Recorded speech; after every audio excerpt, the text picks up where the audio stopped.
Hey, come along with me in my garden. I'm going to see what I can pick for dinner.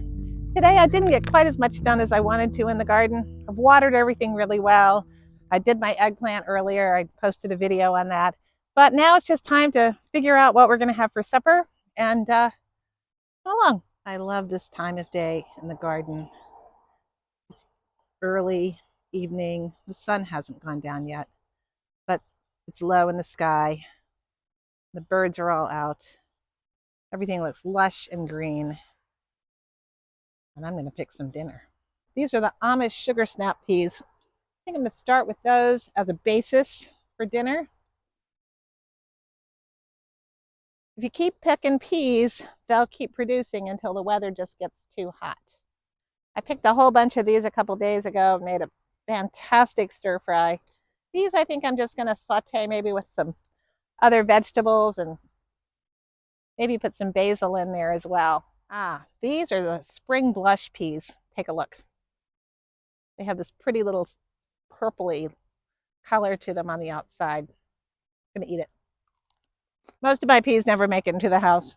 This trellis is a combination of the spring blush and the Amish sugar snaps. Because I did have the frost or the cold take out some of my new transplants. I pushed the planting on these a little bit early this year, and I did pay the price, and some of my spring blush did end up biting the dust.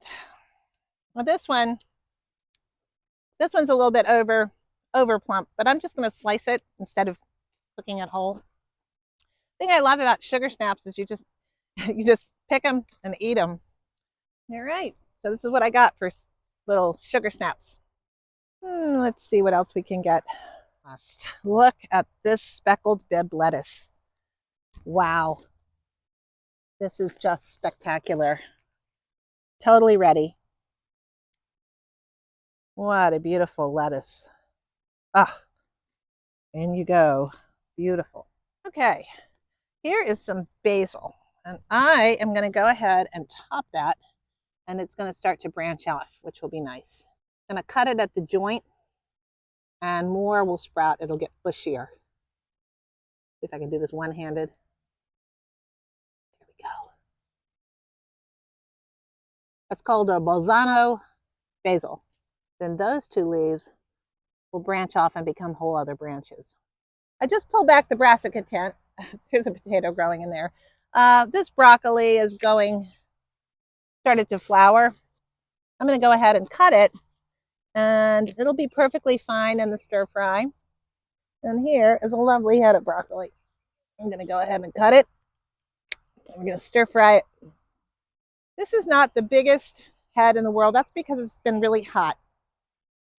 And it's going to go to flour. So I'm going to just go ahead and cut it and let that be. Now let me see if I can pull this thing back. This really needs to come back. I have shade cloth on here because it's gotten so warm. And last year I used shade cloth for the first time. And I got to say, I am a true believer. This is just a 60% shade cloth, but it really kept the brassicas growing all summer. Not the broccolis, of course, but the kales and things like that. I'm going to go and get another radish or two because these are getting huge in here. Oh my God. What are you? Broccolis. Broccolis. Tomorrow we're going to have broccoli. Okay. Let's see. Oh my goodness. Here comes my husband with the doggy. I've got monster radishes here. We're going to have them in a salad tonight. You guys had a good walk? Excellent. And such is dinner tonight. I'm going to have a lovely salad with those fresh radishes in it. I'm going to make a little stir fry with the broccoli and the peas and a little bit of kale. Kale, yes. And I think we've got some salmon up there as well. Thank you so much for watching. I hope you're having a great Memorial Day weekend if you're here in the US, and a lovely weekend anywhere you are. Thanks so much. Take care. Bye.